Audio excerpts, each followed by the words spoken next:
hay muchas herejías, cosas destructoras, hay apostasía, cosas que están surgiendo.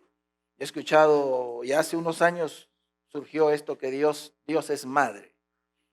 Hace un poco de tiempo escuché a otro que decía, si Dios es padre, reconociendo a Dios como padre, a Jesús es hijo, entonces el Espíritu Santo es madre. Entonces van a venir muchas cosas así y habrá gente que le sigue. Y habrá gente que sigue el error. Por eso es importante que nosotros reconozcamos la autoridad final de la palabra de Dios sobre nuestras vidas. Necesitamos la palabra, necesitamos la guía del Espíritu Santo para poder discernir la verdad del error, la mentira que puede existir en algo. Entonces necesitamos la ayuda del Espíritu Santo. ¿Cuántos creen que necesitan del Espíritu Santo? El Espíritu Santo, hermanos, va a desempeñar su rol más glorioso con la iglesia en el tiempo en el cual estamos viviendo nosotros. Vamos a ser perfeccionados según los estándares de Dios, que es la medida de nuestro Señor Jesucristo. Esa es la medida a la cual Dios quiere que crezcamos, la línea de medida sobre la cual vamos a crecer todos, a una sola fe, la medida de la estatura de nuestro Señor Jesucristo. Y hacia allí, hacia ese lugar, el Espíritu Santo nos está conduciendo nuestra vida. Todos necesitamos de la palabra de Dios. Todos necesitamos de la autoridad de este libro que contiene las palabras del Señor en nuestra vida y que seamos enseñados, redarguidos, corregidos, así a fin de que podamos nosotros crecer. Y en este tiempo que el Señor está trayendo la palabra en cuanto a la presencia de Dios, a esa necesidad de responder a todo lo que el Señor ha hecho en nuestra vida, vamos a seguir regando la palabra de Dios en este sentido. Y porque todo lo necesitamos. Lo necesito yo, lo necesitan ustedes. Necesitamos cada vez tener un nivel en cuanto a nuestra búsqueda de Dios cada vez más profundo, para que tanto la vida de Dios pueda ser manifestada en favor de nosotros, en beneficio de nosotros, sanando, bendiciendo, ayudándonos, trayendo la gloria de Dios a nuestra vida en primer lugar, y luego poder, con esa confianza que nos va a dar siempre la palabra y la presencia de Dios, poder ser de bendición a este mundo y ver las cosas gloriosas para las cuales hemos sido diseñados por Dios. Dios no nos ha diseñado a nosotros en este tiempo para la destrucción. Dios nos ha diseñado para en este tiempo final, en este tiempo donde vamos a estar caminando entre la oscuridad y la muerte, a fin de que seamos esa luz y la vida pueda ser manifestada. Así que vamos a estar expectantes de esa vida. Vamos a estar expectantes de estos días con gozo, con entusiasmo, porque vienen días gloriosos para la iglesia. O sea, vienen días, hermanos, espectaculares de Dios. Vienen días que Dios ha tenido siempre en su corazón. Son días que Él ha tenido esa expectativa y va a haber a través de la iglesia mucho fruto que va a venir al reino de Dios. Cuando nosotros alguna vez sabemos o hemos escuchado este dicho en cuanto a querer ver la voluntad perfecta de Dios, y tenemos que regresar, como alguien dijo, al libro de los comienzos, ¿verdad? En el Génesis uno puede observar cuál es o cuál era la voluntad de Dios para el ser humano. Todos sabemos de aquel histórico día en la historia de la humanidad cuando la presencia de Dios salió de esta tierra en un sentido del hombre, ¿verdad? Aquella presencia que envolvía al ser humano y cómo la creación fue afectada por esta presencia de Dios que se fue, ¿verdad? Y luego la maldición tomando lugar. Ahora, tenemos un cuadro que la palabra de Dios nos pinta en cuanto a esta. Yo quiero que podamos recrear un poquito en nuestra mente. Es bueno usar la imaginación basado en la palabra de Dios, ¿verdad? Porque esas cosas que vemos son las cosas que al final se van a hacer realidad. Ahora, cuando nosotros vemos la vida de Adán en la palabra de Dios y gozando de la comunión con Dios y teniendo Dios compañerismo con el hombre, él viviendo en la presencia de Dios, y obviamente es el lugar más seguro, ¿verdad? Siempre va a traer a la vida de todos siempre esa seguridad que es la presencia de Dios. Pero imaginando un poco, ¿verdad? Imaginen a Adán maravillado de la vida armoniosa de toda la creación, maravillado al ver cómo todas las criaturas, todos los animales, grandes y pequeños, pastaban y comían juntos como si una gran familia de la misma especie se tratase. Todo era verde por doquier. Imagínense todo el verdor que había, sea lo que fuere que él sembrase, todo crecía. No había ninguna razón para que la tierra dejase de dar su fruto o para que algo no creciera. O sea, la tierra no necesitaba los abonos que hoy necesitan, las cosechas eran abundantes, las cosechas tenían un rápido crecimiento y había abundancia. Si él quería, lo podía sacar del árbol, pero la fruta no se corrompía. La fruta no se iba a perder, nada se iba a malograr, nada iba a perecer, ni lo que quedaba en la tierra, ni lo que quedaba sobre el árbol o sobre la planta. Entonces, pero nada se perdía. ¿Por qué? Porque todavía no había entrado la muerte. Y la presencia de Dios siempre va a significar vida. Ahora, pero también vemos nosotros después el cuadro de la muerte, ¿verdad? Un día Adán comenzó a observar el triste espectáculo cuando las hojas comenzaron a cambiar de color y comenzaron a morir. Él veía que las plantas se secaban y también morían. Que crecían espinas, hierbas molestosas, inútiles, que él no había sembrado. Que las cosechas comenzaron a alargarse. Que eran asoladas por plagas que a veces se perdían, se aguzanaban. Comenzó a darse cuenta del trabajo penoso de recoger lo poco que la tierra le daba con el sudor de la frente. Y vio que también que todo lo que significaba dar fruto, aún el hecho de la gestación y el alumbramiento, también estaban sujetos a sumo dolor. Él vio cómo los animales comenzaron a pelearse y a comerse unos a otros. Y él también comenzó a morir. Él vio las canas y las arrugas sobre su rostro, luego la postración, las enfermedades y al final la muerte física. Ante todo esto, siempre era natural la angustia, el temor, la preocupación. Tenemos nosotros dos cuadros. El cuadro que la muerte dejó y que aún persiste hasta nuestros días. Y tenemos el cuadro que nos muestra cuál era la perfecta voluntad de Dios. Un mundo sin muerte. Y el cuadro que la muerte ha dejado hoy ha sido aceptado como algo natural. Y la gente dice, eso es parte de la vida, pero no lo fue. No fue parte de la vida. Eso fue parte de la muerte, fue lo que la muerte dejó. Ahora, pero Dios hizo algo o Dios nos muestra cómo alguna vez esto va a ser revertido. Aunque no todos los efectos que la muerte ha dejado van a ser anulados totalmente, va a llegar un día en que cuando este mundo esté bajo el reinado de nuestro Señor Jesucristo y nosotros juntamente con Él, que todo este proceso va a ser revertido.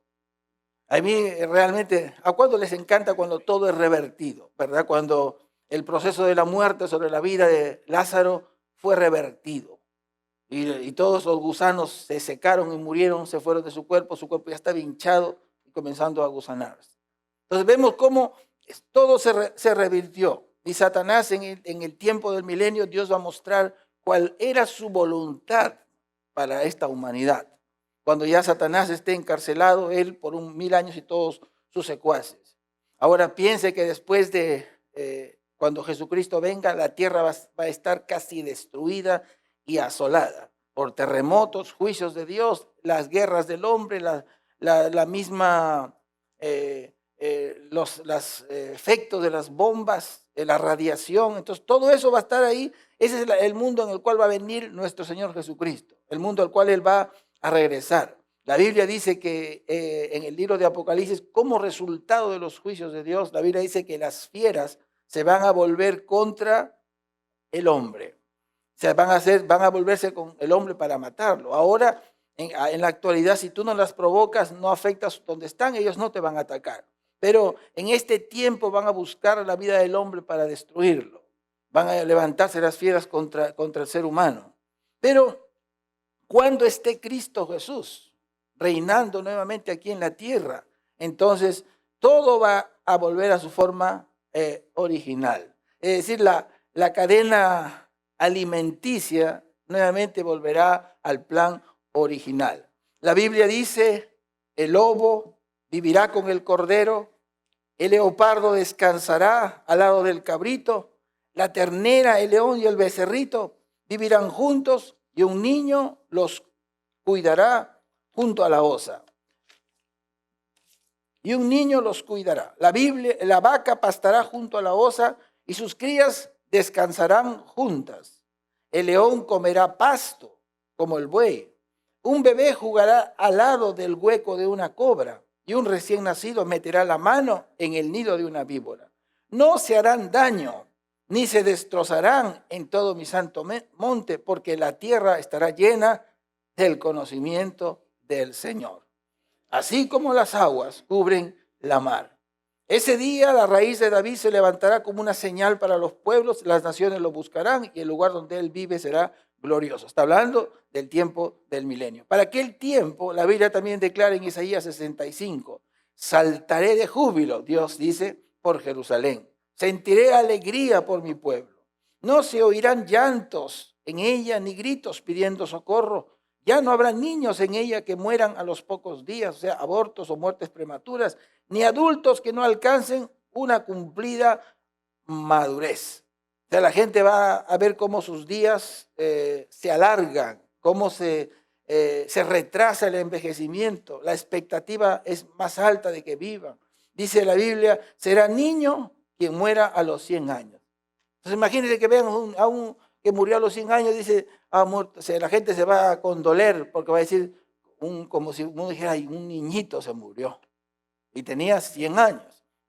Ahora, dice, será niño quien muera a los 100 y maldito quien no los alcance. Construirán viviendas y las habitarán, plantarán viñas y comerán su fruto. No construirán para que otros habiten, no plantarán para que otros se alimenten. Mi pueblo durará lo que duran sus árboles. Mis escogidos disfrutarán del fruto de su trabajo. No trabajarán para que todo se malogre. No tendrán hijos para verlos morir, pues serán semilla bendita del Señor y lo mismo sus retoños juntos con ellos. El verso 25 dice, juntos pastarán el lobo y el cordero, el león como la vaca, paja comerá. La serpiente se alimentará del polvo por sonza. No dice por sonza, pero la serpiente, el juicio que Dios le dio a la serpiente, permaneció. O sea, la serpiente le dijo, vas a arrastrarte, vas a comer polvo. El juicio todavía continúa sobre ella. No habrá maldad ni destrucción en todo mi monte santo. Todo esto durante la presencia de nuestro Señor Jesucristo, aquí en la tierra. Entonces ahora cuando uno vamos un poco más allá en Apocalipsis 20, donde nos muestra el cuadro futuro de Dios descendiendo con la nueva Jerusalén a nuestro último paradero, que son los cielos nuevos y la tierra nueva, un lugar donde la gloria de Dios va a iluminar todo, un lugar donde no va a haber necesidad del sol, donde todo va a ser de día y todo va a estar iluminado por su gloria. Se acabó el sistema solar. Entonces vamos a ver cómo la gloria de Dios va a iluminar todo y en ese lugar de perfecta armonía, paz, gozo, ahí vamos a vivir nosotros, vamos a vivir con los judíos, de esto que los que se conviertan en este tiempo de la gran tribulación y también con los que hubieran sido. Yo antes creía que nos íbamos a quedar solo nosotros y, bueno, nosotros pensaba yo la iglesia. Después, conforme uno va estudiando la palabra de Dios, se da cuenta de que los judíos que van a estar ahí y también las naciones que hubieran sido salvas. O sea, aquellos que después del milenio no sigan a Satanás, pues. Entonces ellos también, por eso la Biblia dice que Dios, hay hojas para la sanidad de las naciones y todo esto después eso en Apocalipsis 21. Pero el destino final de nosotros, con la presencia de Dios en nosotros, es los cielos nuevos y la tierra nueva. Entonces el cielo ahora es un lugar temporal, ¿verdad? Es bonito, no tiene comparación.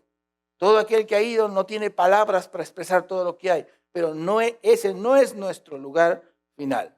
Es cuando vayamos al cielo nuevo y la tierra nueva. Hermanos, nosotros tenemos un privilegio tan grande, el estar en Cristo Jesús. O sea, esa es la ventaja que tenemos sobre todos. Yo cuando tenía un pensamiento todavía de niño, cuando leía las Escrituras, no entendía bien y siempre, ¿cuántos se han quedado pensando de qué bonito hubiera sido ser del pueblo de Israel y haber visto los milagros y todo lo que Dios hizo? Pero todos nos hemos quedado de repente con algún pensamiento así. Pero hermanos, la ventaja que tenemos por estar en Cristo no se compara con nada. Ya no, realmente hablar de eso es quedarse toda la noche, pero tenemos una ventaja enorme por estar en Cristo Jesús. Entonces, el sueño de Dios va a ser cumplido ya. Tener una familia, mirarnos cara a cara, caminar con nosotros. El tabernáculo de Dios con los hombres. Va a ser entonces, vamos a poder ver a nuestro Dios cara a cara. Ahora, pero Dios, hermanos, desde el comienzo, Dios creó al hombre, sabemos, con capacidades espirituales para poder estar en la presencia de Dios. Y Dios ha dado los medios también para que nosotros podamos acercarnos a Él, para que nosotros podamos acercarnos con confianza, ¿verdad? La historia de Israel, por ejemplo, desde sus inicios, hablo desde Abraham, está llena de ejemplos, de intentos, tanto de Dios para proveer su presencia a su pueblo, como también de los hombres que respondían al deseo de Dios. Siempre tiene que haber una respuesta a lo que Dios ya ha hecho por nosotros. Ahora, la Biblia nos habla de Abraham, que donde quiera que él iba, él levantaba altares, ¿verdad? Él levantaba un altar de piedras, pero era su manera como se acercaba él a Dios. Y hasta los tabernáculos y los templos levantados según el diseño y plan de Dios en las Escrituras. Pero Dios siempre se ha agradado de aquellos que le buscan de corazón, aquellos que responden. Cuando Dios en cada forma que Dios trajo o levantó un templo o una tienda, siempre era su deseo que la gente respondiese. Ya la presencia estaba allí. Entonces Dios siempre buscaba que ellos pudieran responder y acercarse a Dios y hacer lo que la Biblia o lo que la palabra los había instruido. Entonces el hecho de que Dios haya instituido en el pasado una serie de protocolos y instrucciones que eran para seguir al pie de la letra, era con el propósito de allanar el camino para que su presencia pueda ser asequible. Entonces no era para que ellos, en realidad, si ellos seguían bien el protocolo, y este protocolo era por causa del pecado, pero ya el pecado ha sido quitado de su presencia. Entonces, pero Dios ha hecho esto para que podamos acercarnos, y si ha hecho todo esto es porque Dios quiere, ¿verdad? Todo esto nos muestra como evidencia de que Dios quiere que el hombre se acerque a Él y nosotros lo necesitamos. Si queremos nosotros que el Génesis pueda ser manifestado, necesitamos de la presencia de Dios. Ya vive Él en nosotros, ya se acercó a nosotros, pero desde el punto de vista práctico, la Biblia dice, acérquense a Dios y Él se acercará a vosotros, de su presencia. Ahora, David es un ejemplo de un hombre que era amante de la presencia de Dios, de un hombre que él fue quien levantó lo que ya hemos escuchado, el tabernáculo de David, que es nombrado así en las Escrituras, aunque no siempre utilizando ese nombre. Frecuentemente se utiliza el término Sión para hablar de este tabernáculo, de este lugar, de este monte de Jerusalén, donde se levantaba precisamente este tabernáculo, que era el lugar donde Dios moraba junto a su pueblo. El tabernáculo de David fue establecido después de que David sucediera a Saúl como rey. Recuerden que en esta intervención el arca cayó en manos de los filisteos, ¿verdad? Cayó en manos de ellos. Entonces, el arca del pacto, que representa la presencia del poder de Dios, fue capturada.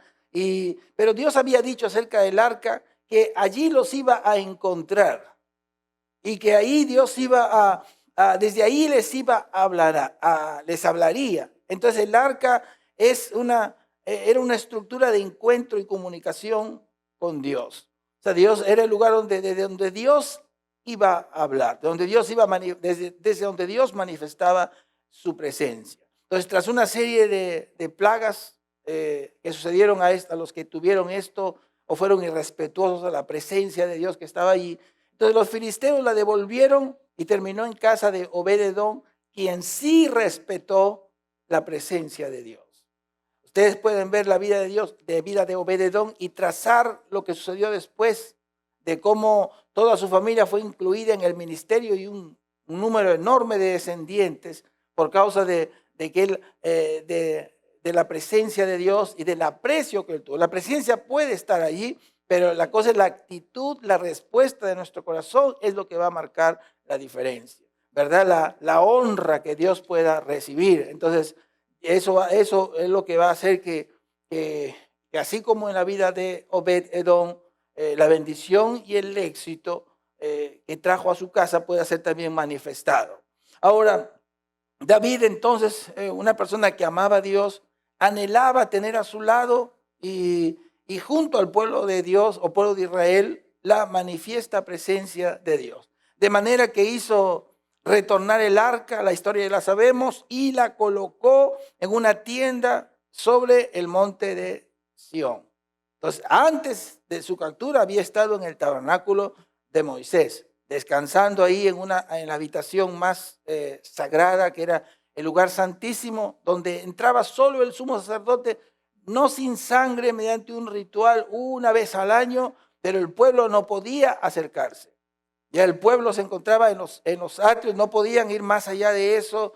En cuanto a Dios, ahí presentaban sus sacrificios, desde ahí podían adorar a Dios. Pero el tabernáculo de David marcó un cambio revolucionario en esta práctica que separaba al pueblo de Dios. O sea, él, sin violar el espíritu de la ley de Moisés, David se encargó de poner a disposición del pueblo la presencia de Dios y de ayudar a cultivar las relaciones de intimidad con Dios, de ese Señor, de ese Dios a quien él amaba. David, dice la palabra, compuso canciones de alabanza a Dios, inventó instrumentos musicales para que alabasen al Señor. Él mostró su amor a Dios en los salmos, les enseñó al pueblo a acercarse a Dios con regocijo, con acción de gracias, con alabanza a Dios. Y ustedes pueden leer cuál era su deseo. Él dice en todo tiempo.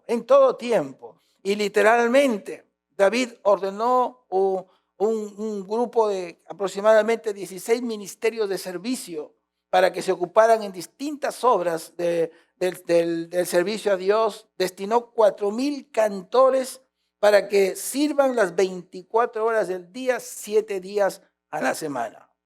Entonces, para que imagínense la cantidad fluida o continua de adoración que Dios recibió. Imagínense cómo estaba el ambiente donde todos comenzaban, donde el pueblo tenía, no importa si trabajaba de noche, trabajaba de día, tenía la oportunidad de ir delante de Dios y poder adorar a Dios, acercarse a Él. David entendió que cuando Dios era entronado, porque ese es el verbo que se utiliza donde dice Dios habita, es el verbo entronarse. Entonces, que cuando Dios era entronado, cuando Dios ocupaba el lugar central, Dios iba a comenzar a moverse. Así que él designó también, dice la escritura en Primera de Crónicas 25:1, él designó algunos para que, dice la Biblia, que ellos profetizaban acompañándose de arpas, liras y platillos. Él designó gente para que pudiera fluir con los mensajes proféticos, porque él sabía que Dios comenzaría a moverse. Entonces, en este tabernáculo, los sacerdotes entraron, por decirlo así, en un nuevo orden en lo relativo a la adoración, en contraste con la ley de Moisés, donde se ofrecían sacrificios de animales. Aquí se ofrecían sacrificios de alabanza, de gozo, de gratitud, sin ningún velo de separación. O sea, no había ningún velo. ¿Por qué? Porque la importancia del tabernáculo de David radica en que solo eran 3 paredes y el arca se veía. Entonces ahí estaba y el pueblo danzaba ahí delante, así como David danzaba con todas sus fuerzas delante de la presencia de Dios. Pero David hizo disponible la presencia de Dios a todo el que quisiere y a su pueblo, al pueblo de Israel en primer lugar. Entonces él abrió el camino para que los hombres busquen a Dios. O sea, él puso a Dios asequible y Dios no se ofendió. Mire, Dios no se ofendió por esto, entonces, así que el pueblo podía regocijarse, podía alabar a Dios, podía tener libres para gritar, levantar sus voces. Dice, levanten sus voces, Dios no es nervioso. Entonces, Él les dio a la gente libertad para acercarse a Dios. Libertad para ir, vengan con gratitud, con gozo, canten, dancen, alégrense. Entonces, y había la oportunidad de hacerlo 24 horas al día, todo el tiempo. Ahora, obviamente que en esta libertad para adorar había un propósito. Siempre era que otros sean contagiados, que los de afuera busquen a Dios. ¿Verdad? Que la presencia de Dios comience a tocar. Comience la presencia de Dios en nuestra vida. Por eso que es sabio traer, cuando nos reunimos como un solo cuerpo, nuestra cuota de adoración, todos juntos, ¿verdad? Edificándonos en cuanto a nuestra búsqueda de Dios, en nuestra adoración a Dios, pero todos adorando juntos. Ahora vamos a Juan 4:23.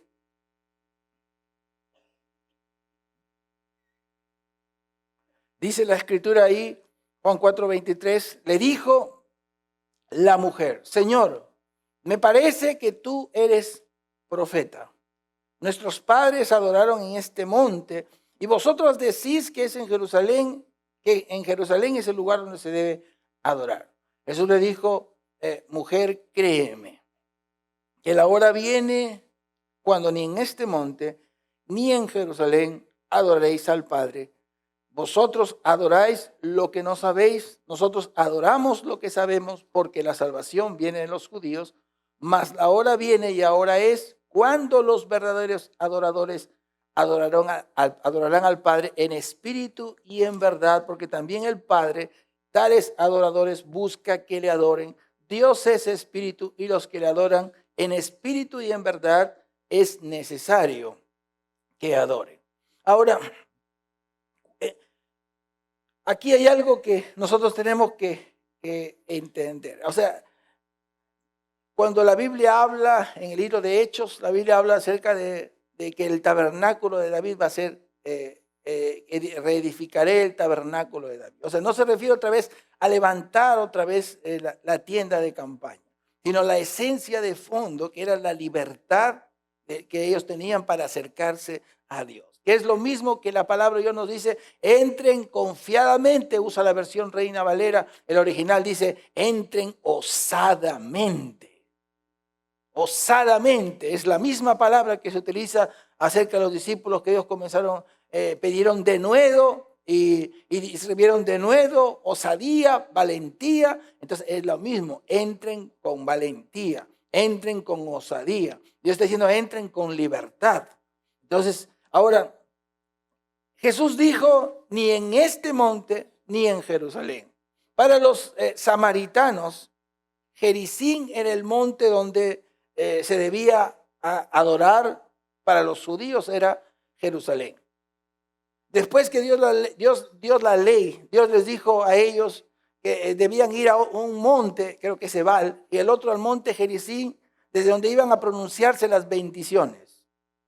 Entonces, ellos dijeron, no, aquí es donde se tiene que hacer el templo. Y los samaritanos hasta en la actualidad, ahí ellos solo reconocen la Torá, los 5 primeros libros, y ellos han edificado ahí en esa montaña su templo, porque ellos dicen, aquí es el lugar, y todos los demás desconocen. Y así estaban en el tiempo de Jesús. Ellos pensaban que era ese monte, porque en ese monte se habían pronunciado las bendiciones al pueblo de Israel.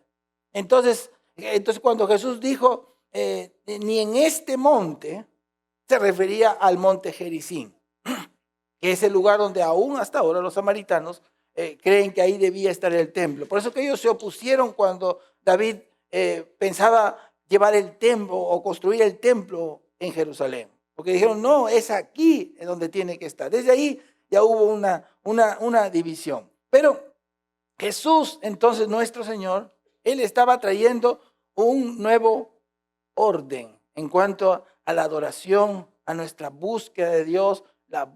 ¿Dónde está la presencia de Dios? ¿Cuántos saben que la presencia de Dios vive en nosotros? Entonces, miren, Jesús estaba trayendo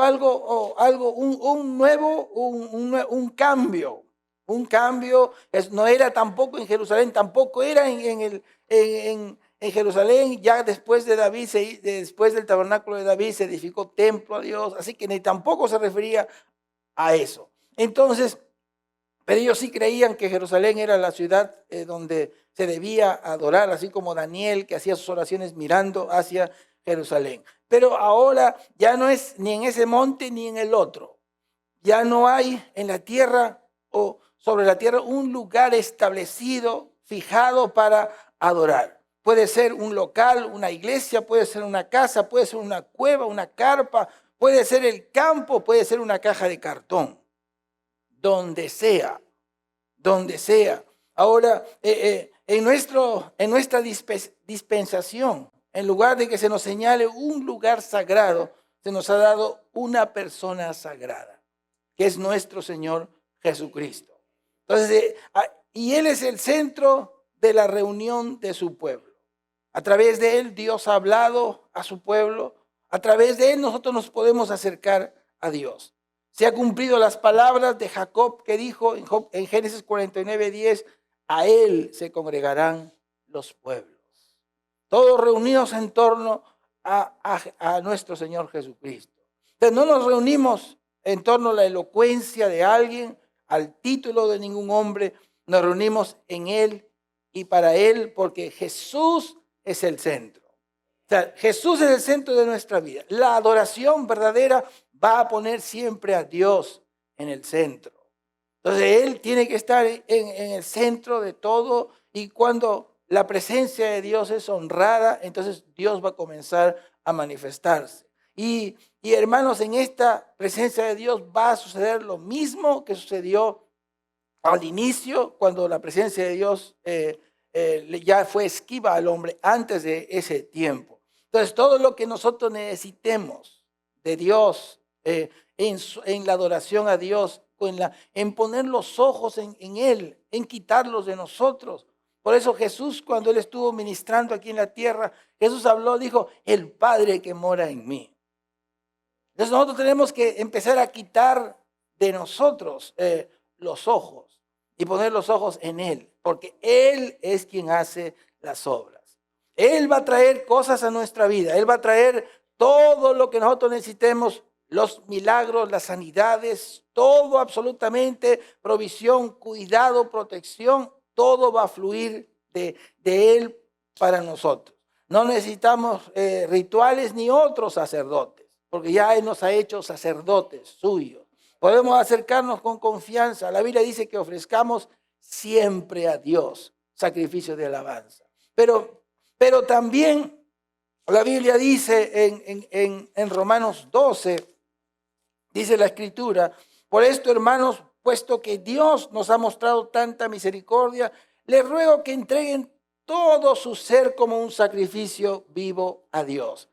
Esta ofrenda, que es su vida, debe estar dedicada solamente a Dios para poder agradarle. Esta clase de adoración es la que realmente tiene sentido. Entonces adoramos con nuestra boca, pero adoramos también al Señor con toda nuestra vida. Todo nuestro ser como una ofrenda a Dios. Entonces la base de nuestra vida es nuestra adoración a Dios. Entonces cuando Él se constituye en el centro de nuestra vida, entonces van a haber cosas sucediendo que causa que la presencia de Dios, todo lo bueno va a venir de Él. Hermanos, en estos tiempos de muerte, de las cosas anunciadas para un futuro, vamos a ver cómo Dios comienza a hacer cosas grandes. Antes de la venida de Cristo Jesús, yo sé que va de los tiempos ya comenzaron a calentarse y van a ver que van a comenzar a subir la oscuridad como la gloria. Entonces vamos a ver cómo, pero la gloria va a ser abrumadora. La gloria que va a venir, hermanos, va a pisotear las obras del diablo como si fueran nada. Entonces vamos a ver cosas y no nos preocupemos por nada, por nada. Por eso hay que buscar a Dios, hay que buscar la presencia, no se preocupen por nada. Dios tiene la capacidad de hacer así como, miren a Israel como ejemplo. Miren cómo en 40 años sus zapatos, sus zapatillas, lo que usara, crecía con ellos. Ellos no tuvieron que comprar, pero ellos no estuvieron descalzos. Dios cuidó su ropa, nunca se envejecieron, dice la Escritura. Entonces, Dios quiere hacer cosas sobrenaturales. Dios quiere multiplicar el pan. No se preocupe de lo que dicen que no va a haber carencia de alimentos, que el futuro es sombrío, pero no es así para nosotros. Para nosotros va a haber gloria manifestada. Por eso es que no quiten sus ojos de Jesús, no pongan la esperanza en nada, búscalo a Él como si fuera, Él es lo más grande que tú tienes, es lo único que tú necesitas, es Él. Y que entre más nos acerquemos, mayores cosas vamos a ver de Dios para nuestra vida. Dios es un Dios, hermanos, todopoderoso. Y Él sabe lo que necesitamos. Por eso Jesús dijo que era necesario gente que le adore en espíritu y en verdad. Y hay más cosas en cuanto a eso. Pero hay que buscar al Señor en nuestra vida. Vamos a orar. Padre celestial, maravilloso Dios, en el nombre de Jesús, gracias te damos, Padre. Tú nos has dado la libertad, Señor, de poder entrar a tu presencia, de poder saber que podemos estar, Señor, por medio de la fe delante de ti, Señor. Gracias, Padre.